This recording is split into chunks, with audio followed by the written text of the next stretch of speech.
Bonjour à toutes et à tous, bienvenue sur notre atelier Raconte-moi une histoire. Aujourd'hui, nous allons parler sur un sujet qui me tenait à cœur. C'est un sujet qui est entré avec la nature. Et le thème, c'est que lorsque la nature nous enseigne. Nous voyons dans différents textes, dans différents messages, ou simplement parfois via notre sensibilité profonde, que la nature nous interpelle, la nature nous parle d'une manière, soit d'une manière audible, par des expressions, ou simplement d'une manière, par une série de phénomènes qui nous entourent. Et nous voyons aussi que la nature nous adresse certainement souvent des messages. Et par exemple, nous voyons par exemple l'histoire bien connue d'un groupement qui a choisi de prendre un nom qui a un rapport avec un message qui parle de la sensibilité à la nature, un message que nous connaissons bien sûr, et parce que nous savons que beaucoup de civilisations avaient une particularité, une sensibilité à pouvoir comprendre l'expression, je dirais même, de la nature, et que parfois par essence nous l'avons perdu lors du développement, simplement par la transition, ou simplement par l'éducation, ou simplement par une simple insensibilité à l'expression de la nature. Nous allons parler ici que la nature nous enseigne, la nature nous parle par différentes manières. Elle nous parle via une forme de communication. Peut-être que nous sommes plus sensibles, ou que nous ne comprenons pas, pour nous dire quelque chose,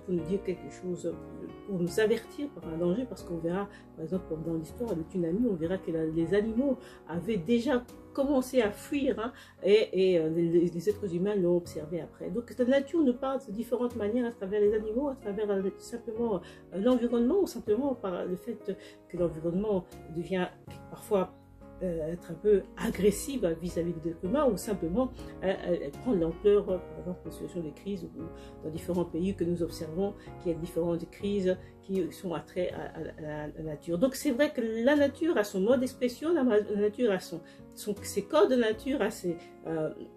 ce mode de communication, et que nous devons y faire attention, nous devons être sensibles à cela lorsque nous voulons nous développer, lorsque nous voulons grandir, simplement nous voulons vivre en belle harmonie avec elle. Donc c'est vrai que la nature a un mode de communication que parfois dépasse certains types de personnes, dépasse certains types d'individus, dépasse certaines civilisations, et pourtant depuis la nuit des temps, nous avons observé qu'il y a différentes civilisations qui arrivent à interpréter, à communiquer, à exprimer ce que la nature veut nous dire à travers ces différents messages, à travers ces différents énigmes, parce que c'est vrai que c'est souvent des énigmes qu'elle nous adresse tout particulièrement.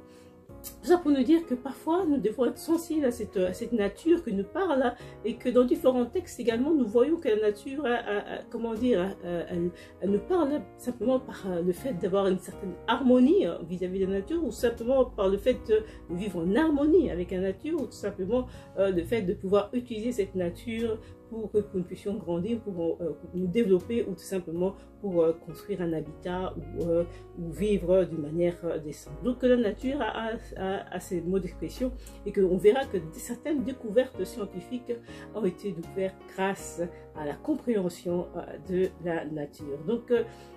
nous devons faire attention à ce qui nous entoure, nous devons faire attention à l'environnement qui essaie de nous parler d'une manière diverse, et que lorsque l'environnement se sent agressé, eh bien l'être humain a aussi des effets secondaires, parce que la nature exprime sa colère, exprime son désaccord face à certaines situations, et ça peut impacter nos vies, d'une manière mentale, psychologique, ou simplement notre façon de vivre devrait être modifiée. Donc voilà, je voulais vraiment mettre l'accent aussi sur une situation qui nous touche de près ou de loin, la situation de l'environnement, la situation de la nature qui nous donne un signal fort qu'il faut écouter aussi. C'est qu'elle a à dire, écoute, faire attention à ce mode d'expression, et ce mode d'expression veut nous dire quelque chose. Cette chose, c'est que, eh bien, si elle est en danger quelque part, nous aussi, nous sommes quelque part aussi en danger d'une manière ou d'une autre. Donc, je vous remercie d'avoir écouté notre atelier Raconte-moi une histoire. Et je vous dis à très bientôt. Merci.